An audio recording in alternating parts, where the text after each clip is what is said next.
আসসালামু আলাইকুম সুপ্রিয় দর্শক, আশা করি আপনারা সকলে ভালো আছেন। এই যে দেখতে পাচ্ছেন আমার পাশে ব্যক্তিটি, ইনি মুস্তাফিজুর রহমান মিলন।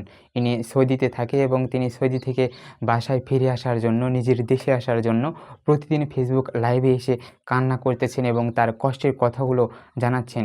এই মিলন কিন্তু অনেক ভালো একজন লোক ছিল। তিনি যখন দেশে ছিল, তিনি রাজধানীতে তিনি থাকে, রাজধানীতে তার বাসা। তিনি যখন দেশে ছিল, দেশের রাজধানীতে পড়ে থাকা অসহায় সুবিধাবঞ্চিত শিশুদের নিয়ে তিনি একটি পাঠশালাও তৈরি করেছিলেন। সেখানে ৬৫ জন শিশু আছে এবং এছাড়াও তিনি কিন্তু ওই ২০১৯-২০ সালের দিকে যখন করোনা মহামারী সৃষ্টি হয়, সেই সময় কিন্তু ফ্রি অ্যাম্বুলেন্স সেবা চালু করে দিয়েছিলেন এবং এছাড়াও বন্যা কবলিত মানুষের পাশে এসে দাঁড়াতেন তিনি। তিনি সবসময় অসহায় মানুষের পাশে এসে দাঁড়াতেন, ফেসবুক লাইভ করতেন এবং এই ব্যক্তিটি কিন্তু আজ এই করুণ অবস্থা দেখে এলাকাবাসী তো চরম হতবাক হয়ে গেছে। এই লোকটার এই অবস্থা, তার এই অবস্থা কেন হলো আজকে থাকছে ভিডিওতে। তো তার এই অবস্থা হয় তিনি যখন ওই গত ৫ই আগস্টের পর ফেনীতে যখন একটা বিশাল বন্যা হয়, তখন এই বন্যার জন্য তিনি ওই এলাকার থেকে কিছু নিয়ে ওই ফেনীবাসীদের জন্য একটি সাহায্য করতে আসে। তো তিনি যখন তাদেরকে থেকে টাকা নিয়ে সাহায্য করতে আসে, তখনই আওয়ামী লীগের একজন নেতা তার থেকে চাঁদা দাবি করে। তা ওই টাকা থেকে তার যে তোলা টাকা তিনি যে মানুষের কাছে দিবে, ওই টাকা থেকে আওয়ামী লীগের নেতা চাঁদা দাবি করে।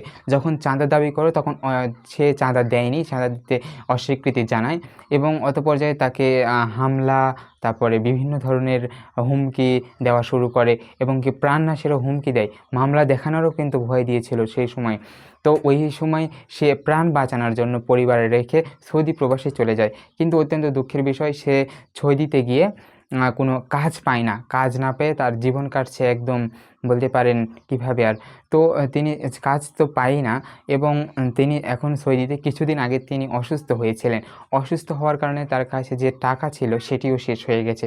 তিনি এখন খেয়ে না খেয়ে কোনো রকম দিন পার করছেন। তিনি চাচ্ছেন দেশে ফিরে এসে আবার সেই অসহায় মানুষদের পাশে দাঁড়াতে এবং তিনি যে তার থেকে বেশি চিন্তা, তিনি যে তার পরিবার এবং যে ওই ৬৫ জন পাঠশালা রেখে গিয়েছিল, ওগুলো নিয়ে তিনি অনেক চিন্তিত আছেন। তাই উনি ভাবছেন এগুলোর এখন কী হবে এবং তিনি প্রশাসনের সাহায্য চাই। তিনি বলেছে যে আমি যদি প্রশাসনের হেল্প পাই, আমি যদি সকলের যে সাহায্য পাই, তাহলে এসব ঝামেলা মিটিয়ে আবারও দেশে এসে মানুষের সেবা করতে চাই। মুস্তাফিজুর রহমান মিলনের কথা আপনারা এতক্ষণ শুনছিলেন। প্রিয় দর্শক, রাজবাড়ী নিউজ চ্যানেল এবং পেজটি সাবস্ক্রাইব করে আমাদের পাশেই থাকবেন। আমরা প্রতিদিন নিত্য নতুন সত্য ভিডিও নিয়ে উপস্থিত হব আপনাদের সাথে। আজকে পর্যন্তই, দেখা হচ্ছে নতুন কোনো ভিডিওতে নতুন কোনো সত্য চাঞ্চল্যকর তথ্য নিয়ে। ততক্ষণ পর্যন্ত ভালো এবং সুস্থ থাকবেন।